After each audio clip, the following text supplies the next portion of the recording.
Marriage Jesus parodies the dating ritual. Brad finds himself down on his luck after falling in love with his office colleague Lisa, and seeks advice from a marriage counselor who means well, but gives advice that's doomed to fail. Or is it?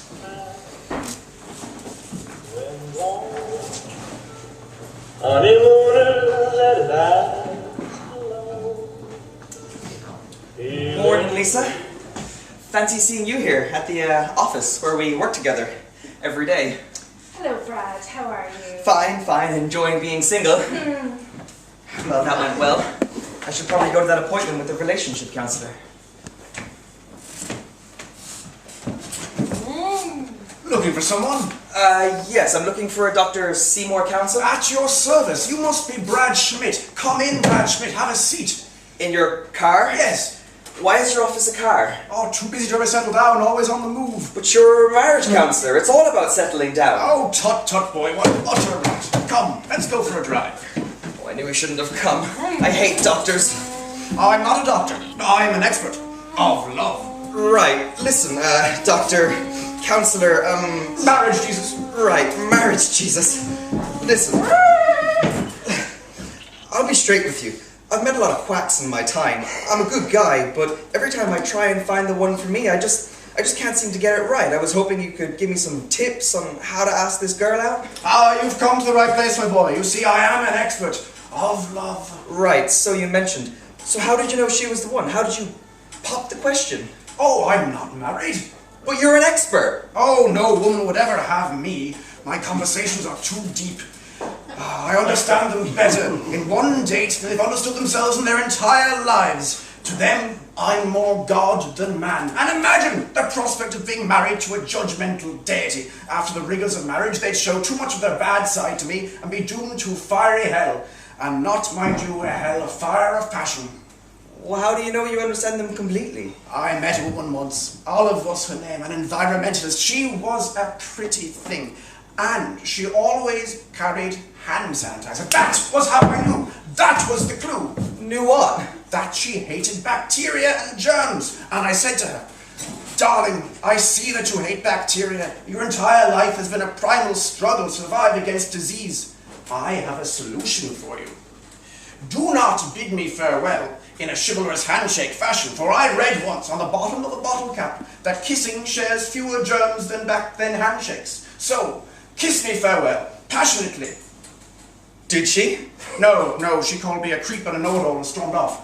Oh, Christ. Why am I paying you? Why should I take your advice? You're paying me because you're desperate, and you should take my advice because it has worked before. Won't I become a judgmental deity? No, I'm much better than you are. Oh, fine. I guess I've got nothing to lose.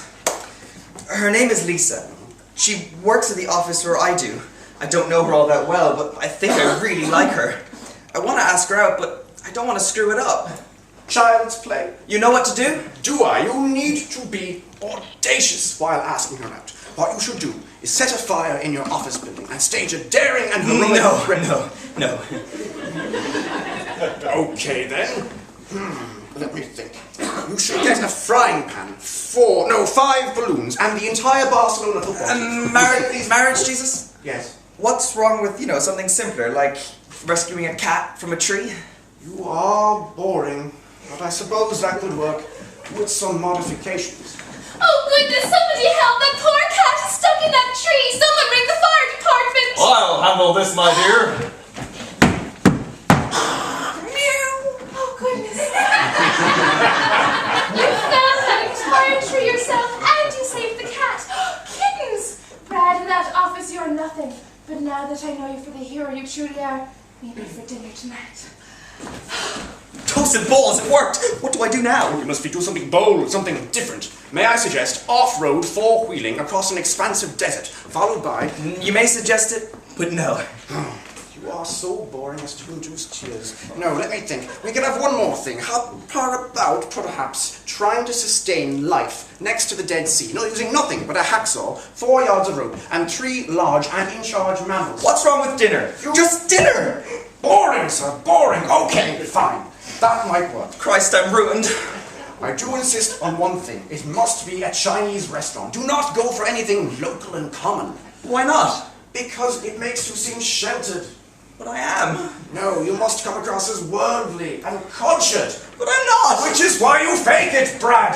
Trust me, this is vital. Propose a Chinese restaurant, I will guide you to the rest. Sounds like a plan.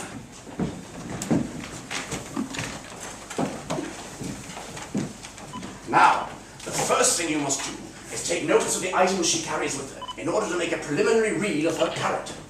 Hand sanitizer. You are in a Chinese restaurant, so in order to maintain the illusion of worldliness and culture, you should at least attempt to use chopsticks. You know why I always come to Chinese restaurants? The culture. Round here it's all fish and chips. But here, chicken, rice, dragons. Oh, it's fascinating, really. That's why I always use chopsticks.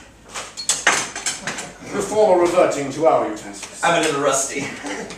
This does two things. One, it shows you have a very high level of culture and worldliness without putting undue pressure on your lady to assimilate to that very level. And two... Wow. You put in such efforts to fit in with other cultures. You just go out of your way to do things for the people. I bet I could mold you into literally the perfect husband. And now the date really begins. Make some small talk. Have some fun. So, Brad, where'd you go to high school? A high school academy? Oh, cool. I went to... Shh. What? I hate small talk. Oh. No, don't feel bad. It's just a series of dead ends. How so? I took a course in Spanish once. Well, several, actually. You're so rounded. But all I could ever think of asking people is, what's your favorite color? And then I restrain myself because that would be lame. But before I can restrain myself, I ask, what's your favorite food? And they always reply the same thing. Pizza. Great. How original. So, to think outside the box, I say, well, mine's green bean, but not green bean pizza. That would surely suck. Then I kick myself for even attempting to come full circle. There's a reason why Spanish dictionaries don't translate, I hate green bean pizza. Oh, Brad, you're right. Let's talk about history and politics and religion. Oh, Brad, this may very well be the best date ever. Well, now the entree is over. You've made chit-chat, talked about a host of things, favorite foods, favorite colors, but now is the time to make the final lunge. You must come full circle with the items she carries in order to make a beautiful and exquisite read of her character. Lisa, listen. I noticed that you used hand sanitizer and love me. Marriage is inevitable, but proposing it leads to dead ends, and you know this because you are a clever man and you have employed me. So in order to escape, you simply say, Dearest, should her firstborn be male, I would like to name him Peanuts Walnuts. But should she be female, you may name her. We Schmidts are pure and compassionate breed. This does two things. One, it shows you have a sense of humor. Be free to be goofy. And two, it shows that you truly care for her. Yes, well, I suppose if I would have spent 9 months bearing the, thing, seems only right that I get a 50% chance of naming it. Now you have her. Her heart thrills with love. Her eyelashes beat slowly, less frequently, and they flutter even less so as they stare fixedly into your astonished eyes. At least she feels this way on the inside. On the outside, she smiles and checks her watch and asks to retire early.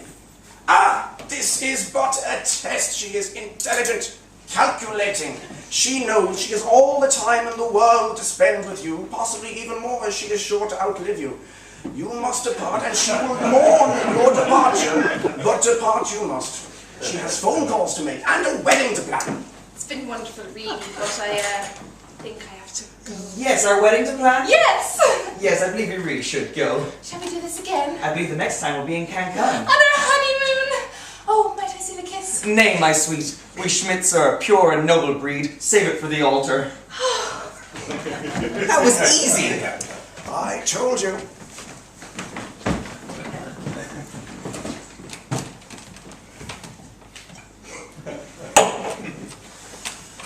In this production of Marriage Jesus, Brad was played by Shane Vaughn, Grace Cronin played Lisa, and Keith Ryan was Marriage Jesus. Thank you.